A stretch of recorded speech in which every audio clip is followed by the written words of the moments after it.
प्यारे किसान वीरो प्रोग्राम मेरा पिंड मेरे खेत ਦੇ ਵਿੱਚ ਤੁਹਾਡਾ ਸਵਾਗਤ ਕਰਦੇ ਹਾਂ। ਜਿਵੇਂ ਤੁਸੀਂ ਜਾਣਦੇ ਹੋ ਕਿ ਪੰਜਾਬ ਦੇ ਵਿੱਚ ਫਸਲੀ ਵਿਭਿੰਨਤਾ ਲਿਆਉਣਾ ਸਮੇਂ ਦੀ ਬਹੁਤ ਹੀ ਮੁੱਖ ਲੋੜ ਬਣ ਚੁੱਕੀ ਹੈ।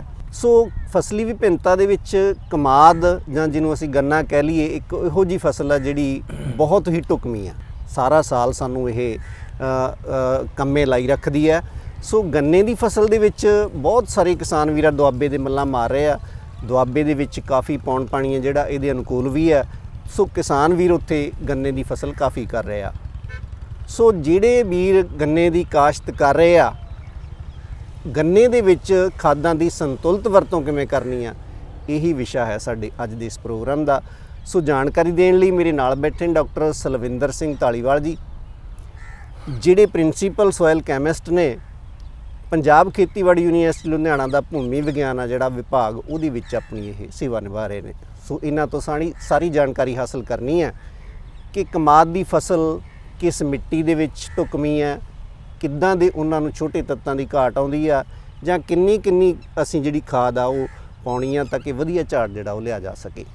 ਇਸ ਵੇਲੇ ਜੇ ਪੰਜਾਬ ਦੇ ਵਿੱਚ ਗੰਨਾ ਹਰ ਤਰ੍ਹਾਂ ਦੀਆਂ ਮਿੱਟੀਆਂ ਦੇ ਵਿੱਚ ਬੀਜਿਆ ਜਾ ਰਿਹਾ, ਭਾਰੀਆਂ ਜ਼ਮੀਨਾਂ ਤੋਂ ਲੈ ਕੇ ਹਲਕੀਆਂ ਜ਼ਮੀਨਾਂ ਤੱਕ, ਔਰ ਇੱਥੋਂ ਤੱਕ ਕਿ ਜਿਹੜੀਆਂ ਜ਼ਮੀਨਾਂ ਜਿਨ੍ਹਾਂ ਦੇ ਵਿੱਚ ਪਾਣੀ ਜਿਹੜਾ ਵਾ ਉਹ ਠੀਕ ਪਾਣੀ ਨਹੀਂ ਲੱਗ ਰਿਹਾ, ਖਾਸ ਕਰ ਜਿਵੇਂ ਅਬੋਹਰ ਫਾਜ਼ਿਲਕਾ ਵਾਲੀ ਸਾਈਡ 'ਤੇ ਗੰਨਾ ਜਿਹੜਾ ਵਾ ਉਹ ਖਾਰੀਆਂ ਜ਼ਮੀਨਾਂ ਦੇ ਉੱਤੇ ਵੀ ਬੀਜਿਆ ਜਾ ਰਿਹਾ ਜੀ। ਅਤੇ ਉਸ ਹਾਲਤ ਵਿੱਚ ਵੀ ਸਿਰਫ ਅਸੀਂ ਇਹੀ ਦੇਖ ਸਕਦੇ ਹਾਂ ਕਿ ਖਾਦਾਂ ਦੀ ਸੁਚੱਜੀ ਵਰਤੋਂ ਕਰਕੇ ਜਾਂ ਟੈਕਨੋਲੋਜੀ ਦੀ ਸਹੀ ਵਰਤੋਂ ਕਰਕੇ ਅਸੀਂ ਗੰਨੇ ਨੂੰ ਬੜੇ ਸਕਸੈਸਫੁਲ ਤਰੀਕੇ ਨਾਲ ਹਰ ਤਰ੍ਹਾਂ ਦੀਆਂ ਮਿੱਟੀਆਂ ਦੇ ਵਿੱਚ ਪੰਜਾਬ ਦੇ ਵਿੱਚ ਬੀਜ ਸਕਦੇ ਹਾਂ। ਔਰ ਇਸ ਵੇਲੇ ਜੇ ਦੇਖਿਆ ਜਾਵੇ ਤਾਂ ਪੰਜਾਬ ਦੇ ਵਿੱਚ ਜਿਹੜਾ ਗੰਨਾ ਵਾ ਉਹ ਕੁੱਲ 96,000 ਹੈਕਟੇਅਰ ਰਕਬੇ ਦੇ ਉੱਤੇ ਬੀਜਿਆ ਜਾ ਰਿਹਾ। ਔਰ ਇਹ ਬਹੁਤ ਵੱਡੀ ਇੱਕ ਜਿਹੜੀ ਗੰਨੇ ਦੀ ਅਹਿਮੀਅਤ ਦਿਖਾ ਰਿਹਾ ਵਾ ਕਿਸਾਨਾਂ ਦੇ ਖੇਤਾਂ ਦੇ ਵਿੱਚ, ਜਿੱਥੋਂ ਕਿਸਾਨ ਬਹੁਤ ਇਹਦੇ ਤੋਂ ਫਾਇਦਾ ਲੈ ਰਹੇ ਆ। ਖੇਤੀਬਾੜੀ ਯੂਨੀਵਰਸਿਟੀ ਨੇ ਬਹੁਤ ਜ਼ਿਆਦਾ ਖੋਜ ਕੀਤੀ ਹੈ ਕਿ ਹਰ ਤਰ੍ਹਾਂ ਦੀ ਮਿੱਟੀ ਦੇ ਉੱਤੇ ਗੰਨੇ ਦੀ ਕਾਸ਼ਤ ਜਿਹੜੀ ਉਹ ਕੀਤੀ ਜਾ ਸਕੇ। ਸੋ ਡਾਕਟਰ ਸਾਹਿਬ ਦੱਸ ਹੀ ਰਹੇ ਆਪਾਂ ਨੂੰ, ਭੂਮੀ ਜਿਹੜਾ ਵਿਭਾਗ ਵੀ ਇਹਨਾਂ ਦਾ ਇਹੀ ਹੈ। ਸੋ ਜਿਹੜੀ ਇਹ ਸੀ ਇਹਨਾਂ ਦੀ ਮਿਹਨਤ ਆ ਉਹ ਰੰਗ ਲਿਆਈ ਹੈ ਸਾਡੇ ਮਾਹਰਾਂ ਦੀ। ਪੂਰੇ ਪੰਜਾਬ ਦੇ ਵਿੱਚ ਹੁਣ ਗੰਨੇ ਦੀ ਕਾਸ਼ਤ ਆ ਜਿਹੜੀ ਉਹ ਹੋਣ ਲੱਗ ਪਈ ਹੈ, ਭਾਵੇਂ ਪਾਣੀ ਉੱਥੋਂ ਦਾ ਜਿਹੋ ਜਿਹਾ ਮਰਜ਼ੀ ਹੋਵੇ ਅਤੇ ਭਾਵੇਂ ਮਿੱਟੀ ਜਿਹੋ ਜਿਹੀ ਮਰਜ਼ੀ ਹੋਵੇ। ਸੋ ਡਾਕਟਰ ਸਾਹਿਬ ਮੈਂ ਪਾਣੀ ਦੀ ਗੱਲ ਇੱਥੇ ਹੀ ਤੁਹਾਡੇ ਨਾਲ ਥੋੜ੍ਹੀ ਜਿਹੀ ਕਰ ਲਾਂ ਕਿ ਕਈ ਵਾਰੀ ਨਾ ਸਾਡੇ ਇਲਾਕਿਆਂ 'ਚ ਕਈਆਂ 'ਚ ਪਾਣੀ ਬੜਾ ਖਾਰਾ ਜਾਂ ਪਾਣੀ ਮਾੜਾ, ਮਾਨਸਾ, ਬਠਿੰਡਾ, ਅਬੋਹਰ, ਮੁਕਤਸਰ ਕਹਿ ਲਈਏ ਆਪਾਂ, ਅਤੇ ਕੀ ਉਹਨਾਂ ਹਾਲਤਾਂ ਦੇ ਵਿੱਚ ਵੀ ਗੰਨੇ ਦੀ ਕਾਸ਼ਤ ਕੀਤੀ ਜਾ ਸਕਦੀ ਹੈ? ਹਾਂ ਚੌਹਾਨ ਸਾਹਿਬ, ਉਹਨਾਂ ਹਾਲਤਾਂ ਦੇ ਵਿੱਚ ਗੰਨੇ ਨੂੰ ਕਿਸਾਨ ਬੀਜ ਰਹੇ ਨੇ। ਉੱਧਰ ਸ਼ੂਗਰ ਮਿੱਲਾਂ ਵੀ ਨੇ ਔਰ ਗੰਨਾ ਬੀਜਿਆ ਜਾ ਰਿਹਾ।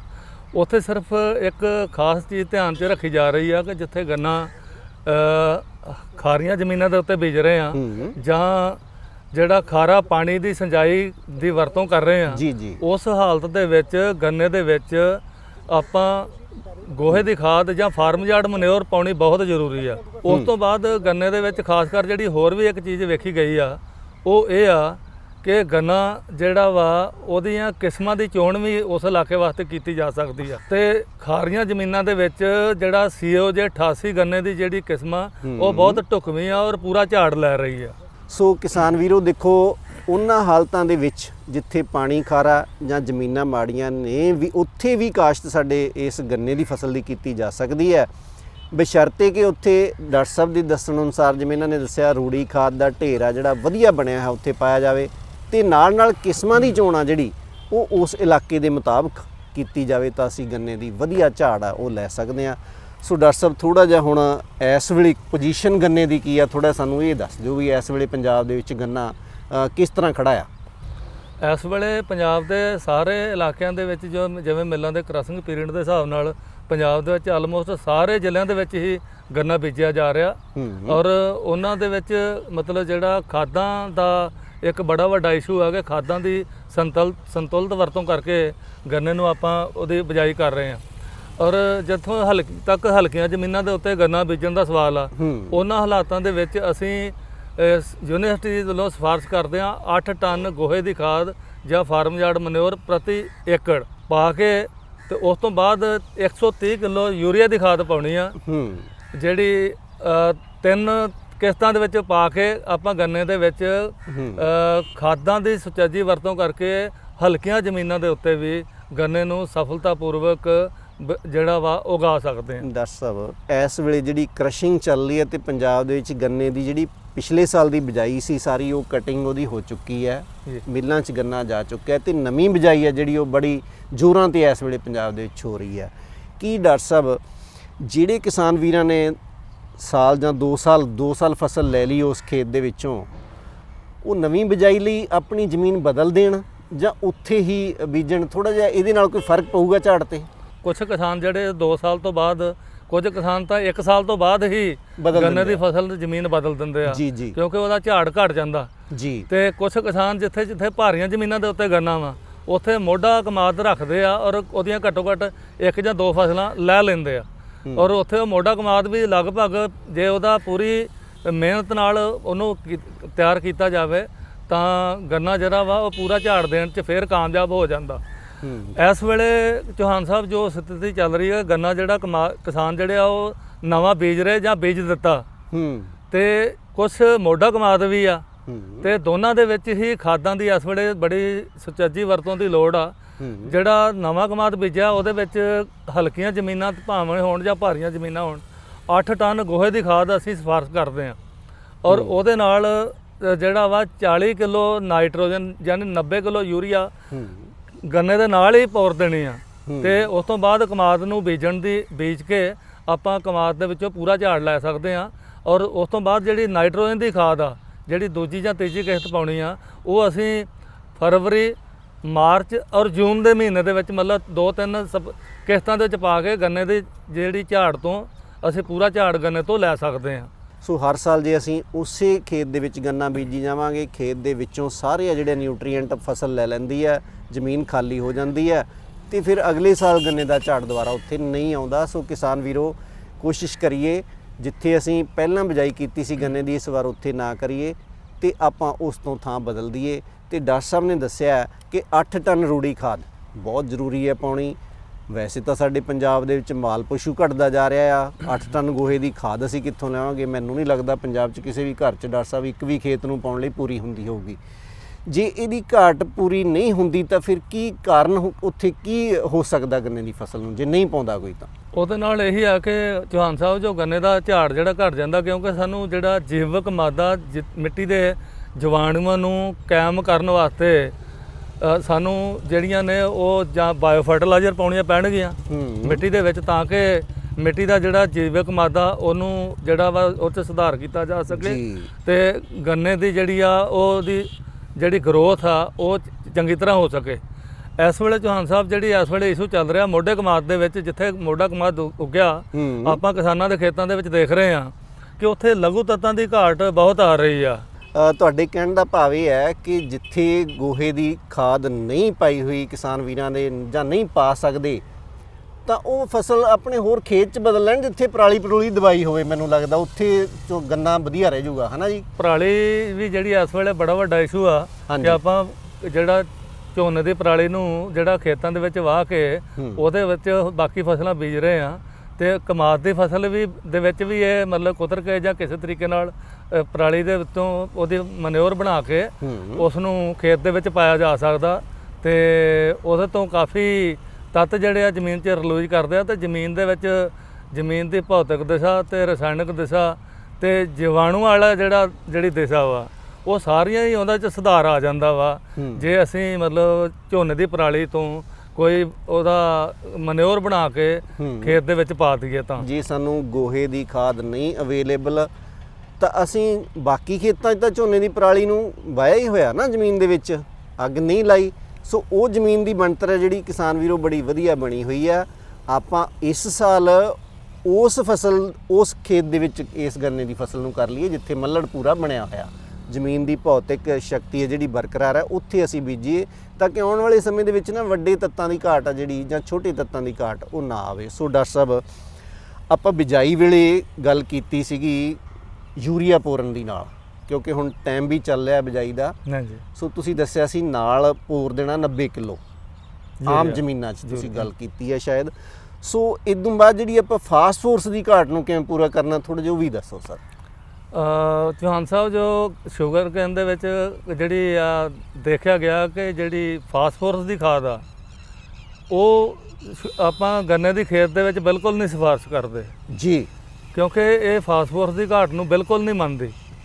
ਪਰ ਫਿਰ ਵੀ ਜਦੋਂ ਆਪਾਂ ਕੋਈ ਫਸਲ ਬੀਜਦੇ ਆ, ਕਮਾਦ ਦੀ ਫਸਲ ਬੀਜਣੀ ਆ, ਤੇ ਮਿੱਟੀ ਟੈਸਟ ਦੇ ਆਧਾਰ ਦੇ ਉੱਤੇ ਹੀ ਖਾਦ ਪਾਉਣੀ ਆ ਫਾਸਫੋਰਸ।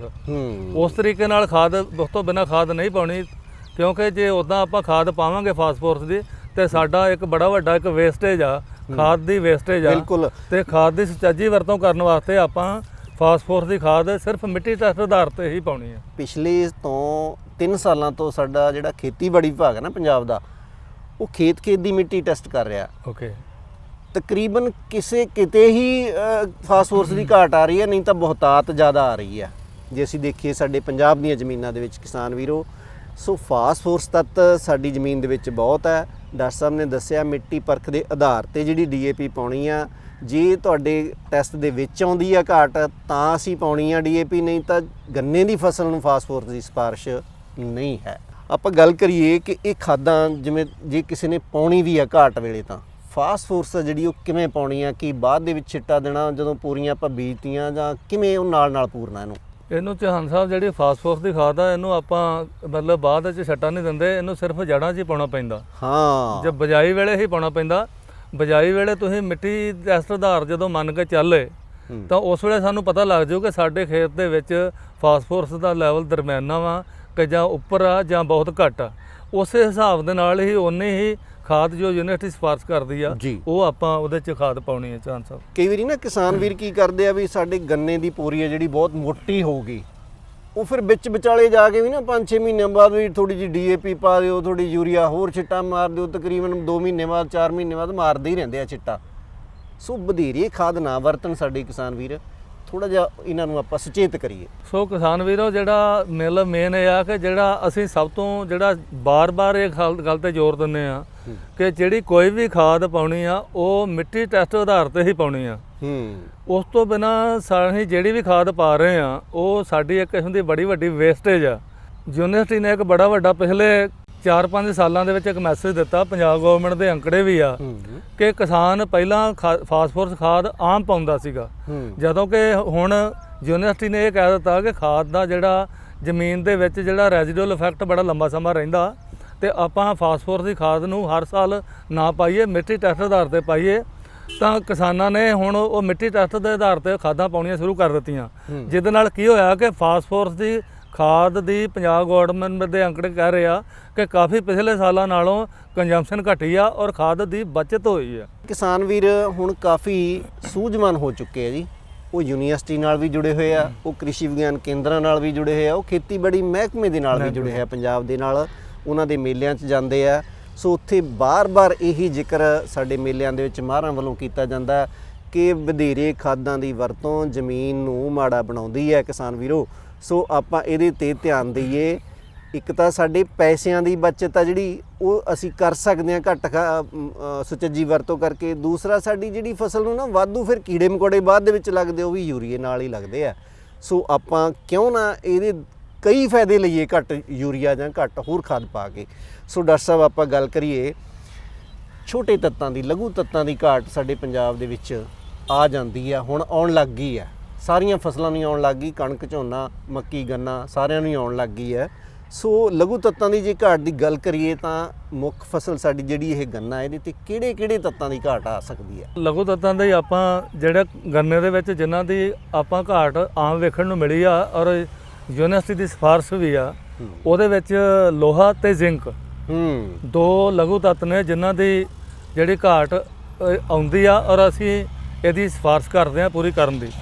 ਹੁਣ ਇਸ ਵੇਲੇ ਲੋਹੇ ਦੀ ਘਾਟ ਜਿਹੜੀ ਆ ਉਹ ਮੋਢੇ ਕਮਾਦ ਦੇ ਉੱਤੇ ਆਮ ਤੁਸੀਂ ਜਦੋਂ ਖੇਤਾਂ 'ਚ ਜਾ ਕੇ ਵੇਖੋਗੇ ਤੁਹਾਨੂੰ ਜਿਹੜੇ ਪੱਤੇ ਆ ਉਹ ਪੀਲੇ ਜਿਹੇ ਰੰਗ ਦੇ ਨਜ਼ਰ ਆ ਰਹੇ ਆ ਔਰ ਉਹਦੀਆਂ ਜਿਹੜੀਆਂ ਵਿਚਲੀਆਂ ਧਾਰੀਆਂ ਨੇ ਉਹ ਹਰੀਆਂ ਨਜ਼ਰ ਆ ਰਹੀਆਂ।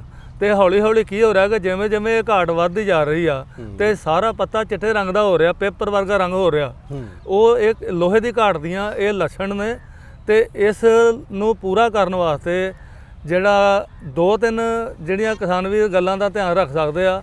ਇੱਕ ਤੇ ਆ ਕਿ ਖੇਤ ਨੂੰ ਜੇ ਤਾਂ 2-3 ਭਰਵੇਂ ਪਾਣੀ ਲਾ ਦਿੰਦੇ ਆ ਤੇ ਲੋਹੇ ਦੀ ਘਾਟ ਜਿਹੜੀ ਆਟੋਮੈਟਿਕਲੀ ਮਿੱਟੀ ਦੇ ਵਿੱਚੋਂ ਪੂਰੀ ਹੋ ਜਾਂਦੀ ਆ। ਤੇ ਦੂਸਰੀ ਗੱਲ, ਜੇ ਇਹ ਚੀਜ਼ ਨਹੀਂ ਮਤਲਬ ਹੋ ਸਕਦੀ, ਪਾਣੀ ਨਹੀਂ ਲਾ ਸਕਦੇ ਕਿਸਾਨ, ਭਰਵੇਂ ਪਾਣੀ ਨਹੀਂ ਲਾ ਸਕਦੇ, ਕਿਉਂਕਿ ਹਲਕੀਆਂ ਜ਼ਮੀਨਾਂ ਦੇ ਉੱਤੇ ਇਹ ਘਾਟ ਆਉਂਦੀ ਹੈ, ਤੇ ਹਲਕੀਆਂ ਜ਼ਮੀਨਾਂ ਦੇ ਉੱਤੇ ਹੀ ਭਰਵਾਂ ਪਾਣੀ ਨਹੀਂ ਲਾਉਣਾ ਬੜਾ ਔਖਾ, ਕਿਉਂਕਿ ਪਾਣੀ ਖਲੋਂਦਾ ਨਹੀਂਗਾ। ਨਹੀਂ ਖਲੋਂਦਾ ਜੀ।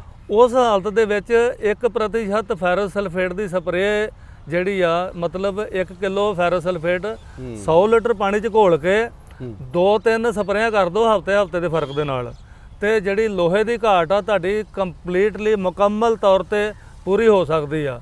ਔਰ ਤੁਹਾਡਾ ਜਿਹੜਾ ਖੇਤ ਆ ਉਹ ਜਿਹੜਾ ਵਾ ਝਾੜ ਵੀ ਚੰਗਾ ਲੈ ਜਾਊ।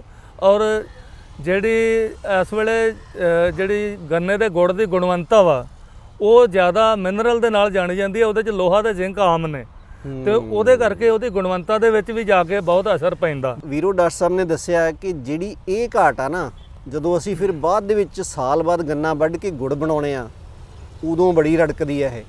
ਸੋ ਇਹਨੂੰ ਜ਼ਰੂਰੀ ਹੈ ਕਿ ਹੁਣੇ ਹੀ ਆਪਾਂ ਇਹਨੂੰ ਇੱਥੇ ਪੂਰਾ ਕਰੀਏ, ਇਸ ਵੇਲੇ ਹੀ ਆਪਾਂ ਪੂਰਾ ਕਰੀਏ। ਇਹ ਵੇਲਾ ਆ ਹੁਣ ਘਾਟ ਨੂੰ ਪੂਰੀ ਕਰਨ ਦਾ। ਜਦੋਂ ਫਸਲ ਪੁੰਗਰ ਰਹੀ ਹੈ ਜਾਂ ਫਸਲ ਥੋੜੀ ਜਿਹੀ ਮਹੀਨੇ ਦੀ ਹੋ ਗਈ ਹੈ ਤਾਂ ਉਹਦੇ ਉੱਤੇ ਧਾਰੀਆਂ ਨਜ਼ਰ ਆਉਣ ਲੱਗ ਜਾਂਦੀਆਂ। ਡਾਕਟਰ ਸਾਹਿਬ ਨੇ ਜਿਵੇਂ ਦੱਸਿਆ ਕਿ ਪੱਤਾ ਬਾਅਦ ਦੇ ਵਿੱਚ ਜ਼ਿਆਦਾ ਘਾਟ ਦੇ ਨਾਲ ਚਿੱਟਾ ਵੀ ਨਜ਼ਰ ਆਉਣ ਲੱਗ ਜਾਂਦਾ।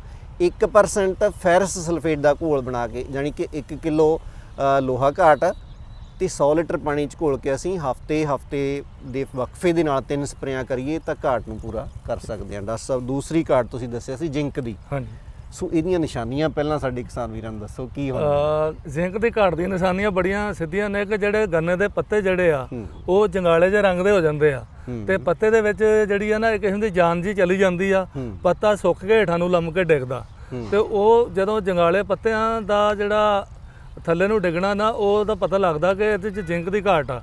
ਤੇ ਵੈਸੇ ਵੀ ਜੇ ਜ਼ਿੰਕ ਦੀ ਘਾਟ ਗੰਨੇ ਤੇ ਆਉਂਦੀ ਤੇ ਅਸੀਂ ਮਿੱਟੀ ਟੈਸਟ ਨੂੰ ਉਸ ਵੇਲੇ ਆਧਾਰ ਮੰਨਦੇ ਆ।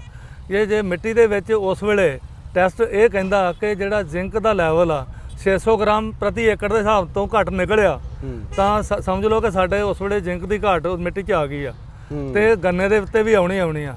ਉਸ ਹਾਲਤ ਦੇ ਵਿੱਚ ਆਪਾਂ ਨੂੰ ਇਹ ਚਾਹੀਦਾ ਕਿ ਜ਼ਿੰਕ ਦੀ 25 ਕਿਲੋ ਜ਼ਿੰਕ ਸਲਫੇਟ ਪ੍ਰਤੀ ਏਕੜ ਜਿਹੜਾ ਵਾ ਗੰਨੇ ਦੀਆਂ ਲਾਈਨਾਂ ਦੇ ਨਾਲ ਕੇਰ ਦਿਓ, ਤੇ ਉਸ ਤੋਂ ਬਾਅਦ ਉੱਤੇ ਮਿੱਟੀ ਚਾੜ ਕੇ ਪਾਣੀ ਲਗਾ ਦਿਓ, ਤੇ ਤੁਹਾਡੀ ਉਹ ਜ਼ਿੰਕ ਦੀ ਘਾਟ ਜਿਹੜੀ ਆ ਪੂਰੀ ਤਰ੍ਹਾਂ ਠੀਕ ਹੋ ਸਕਦੀ ਆ। ਤੁਹਾਡੇ ਕਹਿਣ ਦਾ ਭਾਵ ਇਹ ਹੈ ਕਿ ਜ਼ਿੰਕ ਆ ਜਿਹੜਾ, ਹਾਂਜੀ, ਉਹ ਅਸੀਂ ਨਾਲ ਹੀ ਕੇਰਨਾ ਆ, ਹਾਂਜੀ, ਉਹਦਾ ਛਿੜਕਾਅ ਨਹੀਂ ਕਰ ਸਕਦੇ। ਛਿੜਕਾਅ ਕਰ ਸਕਦੇ ਆ ਕਿ ਡਾਕਟਰ ਸਾਹਿਬ ਫਿਰ ਆਪਾਂ ਥੋੜਾ ਜਿਹਾ ਸਾਡੇ ਕਿਸਾਨ ਵੀਰਾਂ ਨੂੰ ਥੋੜਾ ਛਿੜਕਾਅ ਬਾਰੇ ਵੀ ਦੱਸ ਦਈਏ, ਕਿਉਂਕਿ ਸੌਖਾ ਲੱਗਦਾ ਕਿਸਾਨ ਵੀਰਾਂ ਨੂੰ ਕਈ ਵਾਰੀ ਨਾ। ਜ਼ਿੰਕ ਮੈਂ ਤਾਂ ਜ਼ਿਆਦਾ ਸਿਫਾਰਿਸ਼ ਕੀਤੀ ਖਾਦ 'ਚ ਮਿੱਟੀ 'ਚ ਪਾਉਣ ਦੀ ਕਿ ਜਿਹੜੀ ਜ਼ਿੰਕ ਆ ਇਹ ਮਿੱਟੀ 'ਚ ਵੀ ਪਾਈ ਜਾ ਸਕਦੀ ਆ, ਔਰ ਇਹਦੀ ਸਪਰੇਅ ਵੀ ਹੋ ਸਕਦੀ ਆ। ਤੇ ਜੇ ਤਾਂ ਕਮਾਦ ਬਹੁਤ ਉੱਚਾ ਲੰਬਾ ਚਲਾ ਗਿਆ ਤੇ ਫਿਰ ਜ਼ਿੰਕ ਦੀ ਘਾਟ ਆਪਾਂ ਲੰਬੀ ਆਈ ਹੈ ਤੇ ਫਿਰ ਉਸ ਹਾਲਤ 'ਚ ਤੇ ਸਪਰੇਅ ਕਰਨ ਦੀ ਲੋੜ ਆ, ਸਪਰੇਅ ਕਰ ਲਓ। ਪਰ ਜੇ ਕਮਾਦ ਜਿਹੜਾ ਛੋਟਾ ਵਾ, ਅਜੇ ਗੋਡੀ ਦੇ ਉੱਤੇ ਚੱਲ ਰਿਹਾ ਵਾ, ਤੇ ਉਸ ਵੇਲੇ ਸਪਰੇਅ ਨਾ ਕਰੀਏ, ਮੇਰੇ ਖਿਆਲ ਮਿੱਟੀ 'ਚ ਪਾ ਕੇ ਤੇ ਉਹਦੇ ਨਾਲ ਲਾਈਨਾਂ ਦੇ ਨਾਲ ਮਿੱਟੀ ਤੇ ਚਾੜ ਕੇ ਤੇ ਪਾਣੀ ਲਾ ਦਈਏ, ਤਾਂ ਉਹ ਜ਼ਿਆਦਾ ਵਧੀਆ ਜ਼ਿੰਕ ਦੀ ਘਾਟ ਨੂੰ ਪੂਰਾ ਕਰਦੀ ਆ। ਬਿਲਕੁਲ, ਗੱਲ ਬਹੁਤ ਵਧੀਆ ਦੱਸੀ ਹੈ ਕਿ ਦੋਵੇਂ ਤਰ੍ਹਾਂ ਨਾਲ ਅਸੀਂ ਜ਼ਿੰਕ ਦੀ ਘਾਟ ਪੂਰੀ ਕਰ ਸਕਦੇ ਹਾਂ। ਵਧੀਆ ਇਹ ਹੋਊਗਾ ਕਿਸਾਨ ਵੀਰੋ ਕਿ ਜੇ ਅਸੀਂ ਗੰਨੇ ਦੀਆਂ ਬੀਜੀਆਂ ਲਾਈਨਾਂ ਦੇ ਨਾਲ ਪਾ ਕੇ ਜ਼ਿੰਕ ਨੂੰ ਤੇ ਉੱਤੇ ਮਿੱਟੀ ਚੜਾ ਦਈਏ, ਕਿਉਂਕਿ ਜੜਾਂ ਦੇ ਵਿੱਚ ਜਾ ਕੇ ਲੱਗੂ। ਜ਼ਿਆਦਾ ਪਰਸੈਂਟੇਜ ਜਿਹੜੀ ਜੜਾਂ ਦੇ ਵਿੱਚੋਂ ਹੀ ਲੱਗਦੀ ਆ ਤੇ ਪੱਤਿਆਂ ਦੇ ਵਿੱਚੋਂ ਕੁਝ ਪਰਸੈਂਟੇਜ ਲੱਗਦੀ ਆ। ਸੋ ਵਧੀਆ ਹੋਊਗਾ ਜੇ ਅਸੀਂ ਜ਼ਿੰਕ ਆ ਜਿਹੜਾ ਉਹ ਮਿੱਟੀ ਦੇ ਵਿੱਚ ਜੜਾਂ ਦੇ ਨੇੜੇ ਲਾਈਏ। ਕਿਸਾਨ ਵੀਰ ਨਾਲ ਇੱਥੇ ਇੱਕ ਹੋਰ ਖਾਦ ਜਿਹੜੀ ਉਹ ਜ਼ਿਆਦਾ ਪਾਉਂਦੇ ਆ, ਮਿਊਰੇਟ ਆਫ ਪੋਟਾਸ਼ ਜਿਹਨੂੰ ਕਹਿ ਦਈਏ ਆਪਾਂ। ਘਾਟ ਪੰਜਾਬ ਦੇ ਵਿੱਚ ਵੈਸੇ ਨਹੀਂ ਆਉਂਦੀ, ਕਿਤੇ ਆਉਣ ਵੀ ਲੱਗ ਪਈ ਆ ਹੁਣ। ਸੋ ਇਹ ਵੀ ਆਪਾਂ ਵੈਸੇ ਤਾਂ ਮਿੱਟੀ ਟੈਸਟ ਦੇ ਆਧਾਰ ਤੇ ਪਾਉਣੀ ਹੈ, ਪਰ ਜੇ ਕੋਈ ਕਿਸਾਨ ਪਾਉਣੀ ਚਾਹੁੰਦਾ ਹੋਵੇ ਵੀ ਉਹਨੂੰ ਲੱਗਦਾ ਵੀ ਪੋਟਾਸ਼ ਖਾਦ ਪਾ ਦਈਏ, ਤੇ ਕੀ ਪਾਈ ਜਾ ਸਕਦੀ ਹੈ? ਗੰਨੇ ਨੂੰ ਆਪਾਂ ਪੋਟਾਸ਼ ਦੀ ਖਾਦ ਚੌਹਾਨ ਸਾਹਿਬ ਬਿਲਕੁਲ ਹੀ ਨਹੀਂ ਸਿਫਾਰਿਸ਼ ਕਰਦੇ, ਕਿਉਂਕਿ ਸਾਡੀ ਮਿੱਟੀ ਦੇ ਵਿੱਚ ਪੋਟਾਸ਼ ਦੇ ਇੰਨੇ ਕੁ ਜ਼ਿਆਦਾ ਮਿਨਰਲ ਨੇ ਕਿ ਉਹ ਆਟੋਮੈਟਿਕਲੀ ਸਾਨੂੰ ਮਿੱਟੀ ਦੇ ਵਿੱਚੋਂ ਹੀ ਉਹਦੀ ਘਾਟ ਸਾਰੀ ਪੂਰੀ ਕਰ ਰਹੇ ਆ। ਔਰ ਬਿਲਕੁਲ ਜਿਹੜੀ ਤੁਸੀਂ ਬਾਹਰੋਂ ਜਿੰਨੀ ਮਰਜ਼ੀ ਖਾਦ ਪਾ ਦੋਗੇ ਪੋਟਾਸ਼ ਦੀ ਕਮਾਦ ਨੂੰ, ਉਹਨੂੰ ਬਿਲਕੁਲ ਰਿਸਪੌਂਸ ਨਹੀਂ ਦੇਣਾ। ਪੋਟੈਸ਼ੀਅਮ ਨੂੰ ਬਿਲਕੁਲ ਰਿਸਪੌਂਸ ਨਹੀਂ ਦੇਣਾ। ਜਿਹੜਾ ਮਿੱਟੀ ਦੇ ਵਿੱਚ ਆਲਰੇਡੀ ਪੋਟੈਸ਼ੀਅਮ ਹੈਗਾ, ਆਪਾਂ ਗੰਨੇ ਨੂੰ ਮਿਊਰੇਟ ਆਫ ਪੋਟਾਸ਼ ਬਿਲਕੁਲ ਦਿਖਾਉਣੀ ਹੀ ਨਹੀਂ ਹੈਗੀ, ਨਹੀਂ ਪਾਉਣੀ, ਕਿਉਂਕਿ ਰਿਸਪੌਂਸ ਨਹੀਂ ਦਿੰਦੀ ਜਿਹੜੀ ਫਸਲ ਆ ਇਹ ਮਿਊਰੇਟ ਆਫ ਪੋਟਾਸ਼ ਨੂੰ।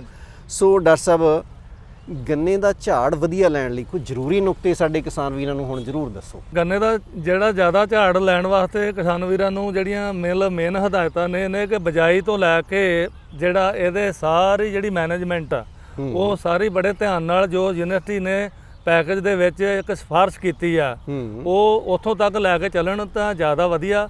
ਜਦੋਂ ਇੱਥੋਂ ਤੱਕ ਕਿ ਜਦੋਂ ਬਰਸਾਤਾਂ ਦੇ ਦਿਨਾਂ 'ਚ ਗੰਨਾ ਭਾਰਾ ਹੋ ਜਾਂਦਾ ਤੇ ਉਸ ਵੇਲੇ ਉਹਦੇ ਗੰਨੇ ਦੇ ਮੂੰਹੇ ਬੰਨਣ ਤੱਕ ਜਾਣ ਤਾਂ ਕਿ ਗੰਨਾ ਡਿੱਗੇ ਨਾ। ਤੇ ਜਦੋਂ ਗੰਨਾ ਡਿੱਗ ਜਾਂਦਾ ਤੇ ਇਹਨੂੰ ਜਿਹੜੇ ਜਾਨਵਰ ਤੇ ਚੂਹੇ ਵਗੈਰਾ ਬਹੁਤ ਖਾ ਜਾਂਦੇ ਆ ਤੇ ਸਾਡਾ ਫਿਰ ਜਾ ਕੇ ਝਾੜ ਬਹੁਤ ਜ਼ਿਆਦਾ ਘਟ ਜਾਂਦਾ। ਤੇ ਉਹ ਕਿਸਾਨ ਵੀਰਾਂ ਨੂੰ ਜਿਹੜੀ ਯੂਨੀਵਰਸਿਟੀ ਨੇ ਪੈਕੇਜ ਦਿੱਤੀ ਆ ਗੰਨੇ ਦੀ, ਕੰਪਲੀਟ ਪੈਕੇਜ ਆ ਗੰਨੇ ਦੀ ਬਜਾਈ ਤੋਂ ਲੈ ਕੇ ਵੱਢਣ ਤੱਕ, ਹਾਰਵੈਸਟਿੰਗ ਤੱਕ, ਉਹ ਸਾਰੀ ਜਿਹੜੀ ਆ ਨਾ ਫਾਲੋ ਕਰਨੀ ਚਾਹੀਦੀ ਆ। ਬਿਲਕੁਲ ਤੁਸੀਂ ਠੀਕ ਕਿਹਾ ਕਿਸਾਨ ਵੀਰੋ। ਦੇਖੋ ਪੰਜਾਬ ਖੇਤੀਬਾੜੀ ਯੂਨੀਵਰਸਿਟੀ ਦੀ ਜਿਹੜੀ ਕਿਤਾਬ ਆ ਨਾ ਫਸਲਾਂ ਦੀ, ਉਹਦੇ ਵਿੱਚ ਬਿਲਕੁਲ ਖਾਦਾਂ ਕਿੰਨੀਆਂ ਪਾਉਣੀਆਂ, ਕਿਵੇਂ ਪਾਉਣੀਆਂ ਨੇ, ਉਹਦੇ ਹਿਸਾਬ ਨਾਲ ਦਿੱਤੀਆਂ ਗਈਆਂ। ਸੋ ਡਾਕਟਰ ਸਾਹਿਬ ਨੇ ਬੜੇ ਵਿਸਤਾਰ ਨਾਲ ਤੁਹਾਨੂੰ ਜਾਣਕਾਰੀ ਦੇ ਵੀ ਦਿੱਤੀ ਹੈ। ਉਮੀਦ ਰੱਖਦਾ ਡਾਕਟਰ ਸਾਹਿਬ ਦੇ ਦੱਸੇ ਨੁਕਤਿਆਂ ਦੇ ਉੱਤੇ ਚੱਲ ਕੇ ਤੁਸੀਂ ਗੰਨੇ ਦੇ ਲਘੂ ਤੱਤਾਂ ਦੀ ਤੇ ਮੇਜਰ ਤੱਤਾਂ ਦੀ ਘਾਟ ਪੂਰੀ ਕਰੋਗੇ। ਸੋ ਡਾਕਟਰ ਸਾਹਿਬ ਬਹੁਤ ਵਧੀਆ ਜਾਣਕਾਰੀ ਦਿੱਤੀ। ਇੰਨੀ ਜਾਣਕਾਰੀ ਦੇਣ ਲਈ ਤੁਹਾਡਾ ਬਹੁਤ ਬਹੁਤ ਧੰਨਵਾਦ। ਧੰਨਵਾਦ।